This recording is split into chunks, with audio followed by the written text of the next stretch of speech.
Hello lovely people, welcome to my December reading wrap-up part 2. Doobie doobie doobie doobie doobie doobie doobie doobie doobie doo. Doobie doobie doobie doobie doobie doobie doobie doobie Sophie Vlogs. At the start of the month I set myself 10 books that I wanted to read before the end of the year.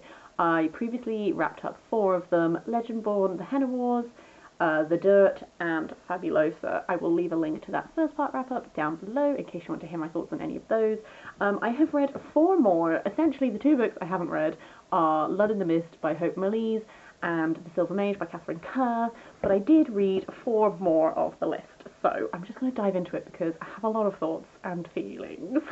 The first book I want to talk about is an absolute brand new fave, and I absolutely adore this with every fibre of my tiny little being. This is A Spark of White Fire by Sangu Mandana. This is a science fiction book that is sort of inspired by the Mahabharata, and I loved everything about this. This is like the sweeping mythology-inspired space opera that I didn't even know that I was like yearning for.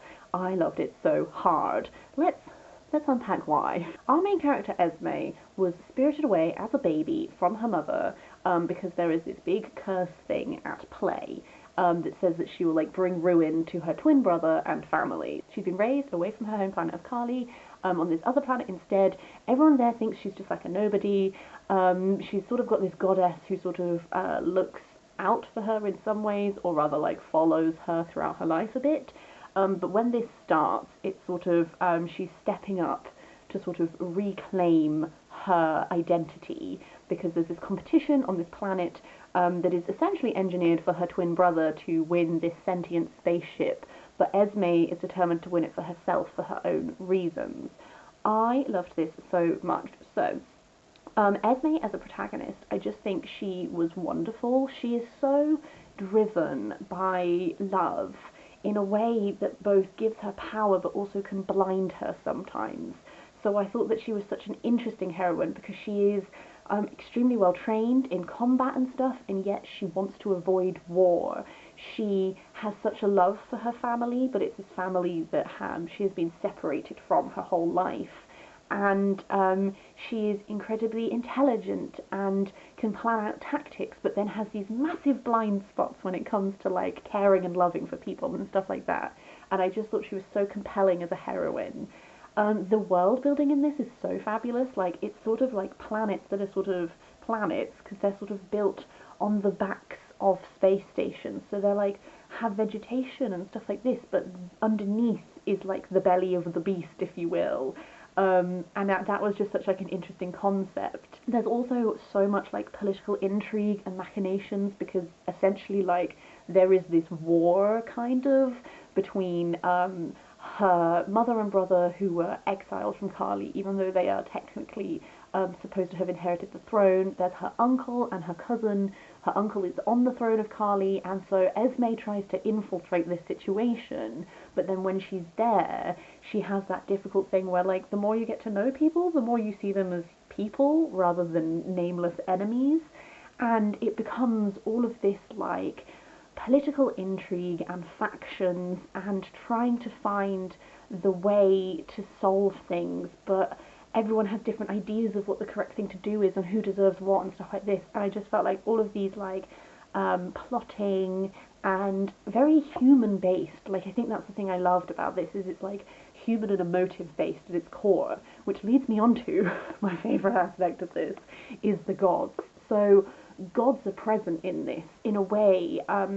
I've not read the Mahabharata, so I'm sure that there's a lot of like real depth and stuff that you can read into this, which is going over my head because I don't have that point of reference yet. I am going to read it at some point.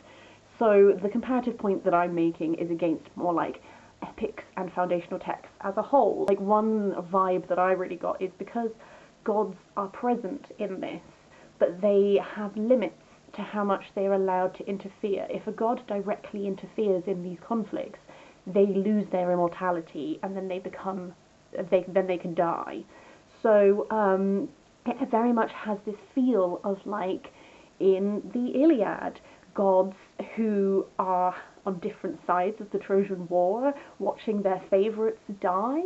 Like, there's a moment in the Iliad where Sarpedon's dying and Zeus is so tempted to stop it, and then one of the other gods turns around and is like, we've all got humans that we like here. You can't just save yours, otherwise we'll all save ours.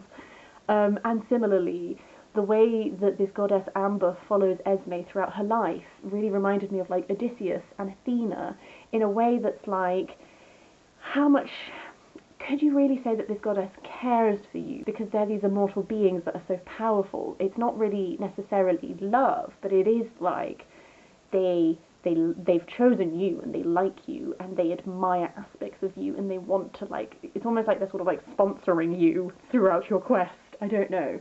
I felt like there was this sweeping sense of like fate and inevitability, and again going back to like tragedies, like if you know that something is prophesied to happen, is it the very act of trying to stop it from happening that then makes it happen, and stuff like this. Just all of these like grand sweeping epic themes and emotions that are so grounded in the absolute personal and humanity and that sort of thing. I loved it. I loved everything about this. It's a new favourite. I desperately need to get my hands on book 2.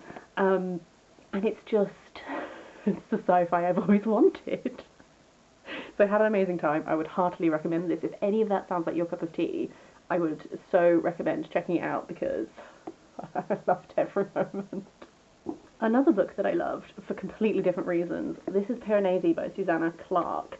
I'm going to give you like the barest minimum plot setup for this because the thing I loved about this was I went in knowing that I was probably going to be really confused for a while, but I really enjoyed the process of understanding as it went through. So this follows Piranesi. He lives in this sprawling house. If you are familiar with the artist Piranesi, and you're familiar with the type of architectural drawings that he's done with like lots of statues and staircases and stuff like that, that's very much the mood of this house, the sprawling nature of it, all of these statues that fill it, all these tides that ebb and flow. Like, it's a very weird and interesting place. Piranesi lives there, and then twice a week he meets up with this person called the Other, who is, I don't think it's a spoiler to say that as you read this, although Piranesi trusts the Other completely and views him as his friend, I think it is quite obvious that the Other has an alternate motive and that there's some other stuff going on. I will leave the plot set up there. As previously said, I loved the process of understanding of this. I loved it's a very weird book, and you do spend a lot of it being unsure of what's going on. But that's something that really just worked for me. I loved like the imagery that it conjured, and there are so many things within this that I feel like probably have meanings that I've missed on my first read. It feels very much like a book that you could return to time and time again, and you're going to notice different things, and you're going to be able to like read like symbolism and meaning into different things. There are 2 quotations at the start of this. One of them is from The Magician's Nephew by C.S. Lewis, and one of them is Interview. I was very aware of The Magician's Nephew quote as I was reading this, because when a book starts with quotations, I like to like hold them in mind as I read the novel, and I feel like there's a real dialogue going on with The Magician's Nephew, especially if you notice like character names at one point. That's all I'll say there.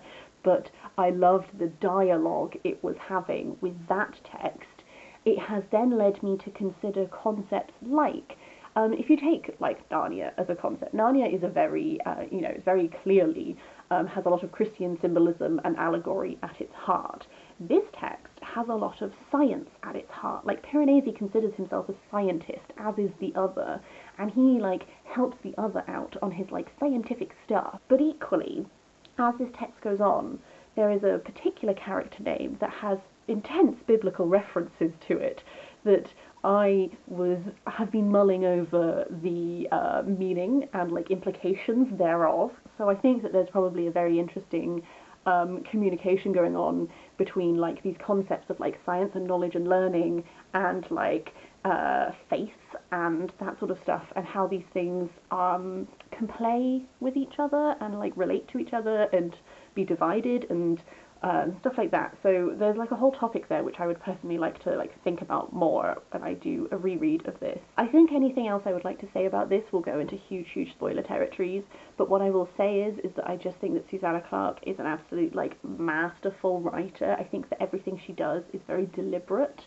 and this feels like one which I'm going to want to return to time and time again and see what else. Now that I know the unfolding knowledge has been revealed to me, I think that it's something that the more you reread, the more you'll sort of pull extra things out of and notice things and stuff like that. So I just had a wonderful time again. The next book I read was Beloved by Toni Morrison. This is set in the mid-1800s, when slavery looks like it's coming to an end. We follow Seth, who is living in this house with her daughter and sort of the spectre of her dead child, who is referred to as beloved because that's the word that is on her tombstone.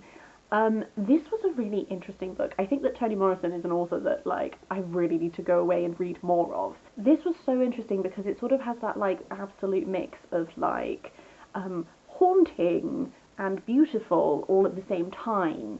And the narrative style sort of, we're constantly sort of sifting through time. So we might start off with like Seth in this house with her daughter being haunted by this baby, but then we'll sort of go back and forward between the past and the present and look at the ways that, like, actions have consequences and legacies and lead into things, and sort of just like the more that this goes through, you're not going through in a linear manner, but this sort of like sifting narrative sort of means that, number one, you're never quite on like solid ground in some ways, because information is given to you at differing points, which then changes your understanding of things. But then equally, like, I just really enjoyed that. Again, similarly to Piranesi, like the process of understanding, the process of watching characters' understanding of things change, that sort of thing was just, I felt like this sort of narrative form, which I can understand some people might not get on with because it's not linear and it's not straightforward, but I really enjoyed that sort of like glimpses and hints and shadows of things. When I talked about Legendborn, I sort of talked about one of the things I liked that Tracy Deonn did was the like time and compassion she gave to exploring how Bree has this like inherited intergenerational trauma from being the descendant of an enslaved person, and how that is something that like hugely impacts not just the person themselves but the descendants and everyone in the family. And again, this is also very much exploring that. It's very much exploring like slavery and the legacy of slavery, and not just the physical wounds that it leaves, but also the mental hurt, the mental pain, and the things that get inherited, and all of these sorts of topics. I just thought that this form and this narrative way of showing them was just really effective and really, like, it was something that I felt was very powerfully done. This is another one of those where I don't really want to give too much plot away, because I really felt like going in quite blind with very little pre-knowledge meant that this sort of unfolding and this sort of like intergenerational experience and stuff just was like so powerful. And also like this is a text that you could write so many essays on. I just think that there is so much in here to unpack in so many different, like, you could put so many different lenses upon this and be able to write some really great essays. So I think I'm going to stop there, because I think anything else I would have to say would again go into spoiler territory, which I don't want to do with this video. Maybe we'll do it at some point. But suffice to say, as a first Toni Morrison to read, I really loved it. I really want to read more of her work. I would really be interested if you are a person who is familiar with Toni Morrison, where you would recommend going next in like the reading journey, because I would like to buy another one, but I don't know which one to go for. The final book I want to talk about is Bring Up the Bodies by Hilary Mantel, which is the second book in the Wolf Hall series, which is set in Tudor times and is following Thomas Cromwell. This book sort of is the downfall of Anne Boleyn and the rise of Jane Seymour, and I don't think it's a spoiler to tell you that this is taking you up to Anne Boleyn's execution, because then the third book is going from Anne Boleyn's execution to Thomas Cromwell's downfall. I don't think that's a spoiler, because history, we kind of inevitably know that that's going to happen.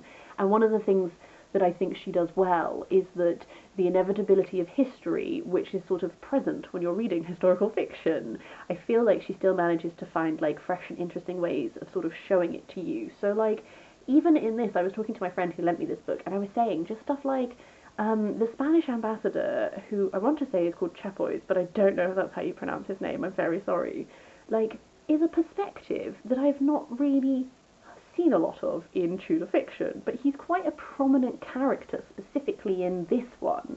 And I found that really interesting. There were people, this is a time of history, and this particular narrative of history that has kind of been done to death to some ways.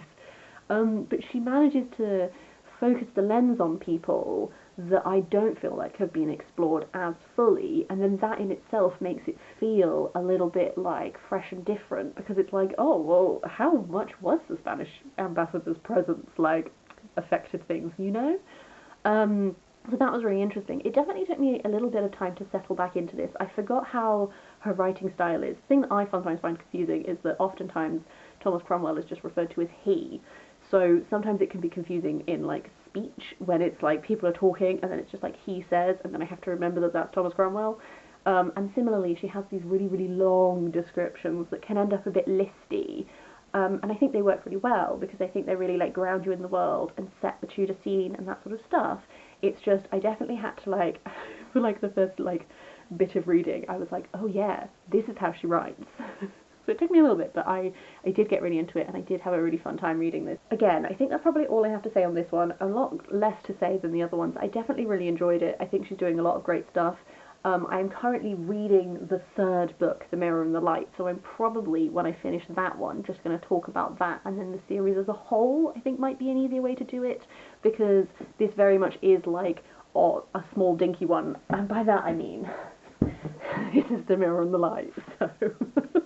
I think when I finish this, then I might talk about like these together, because I've read these quite close together, so this reading has informed this reading, so I think it's going to be more useful to discuss them rather than go into that too much now. So, on that note, I will put it to an end. I would love to hear your thoughts on any of these. Please, please, these are really good books that I would really like to have some conversations about, so please do leave a comment if you've read them. I would love to hear what you think. Otherwise, this has been a nice end to 2020 reading. I think that I've ended on a high, very much so.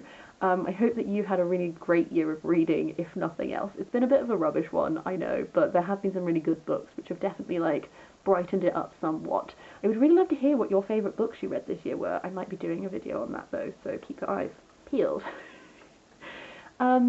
But yes, that's everything I want to talk about this week. As per usual, I hope you're having a really lovely day, and I will see you next time for something different.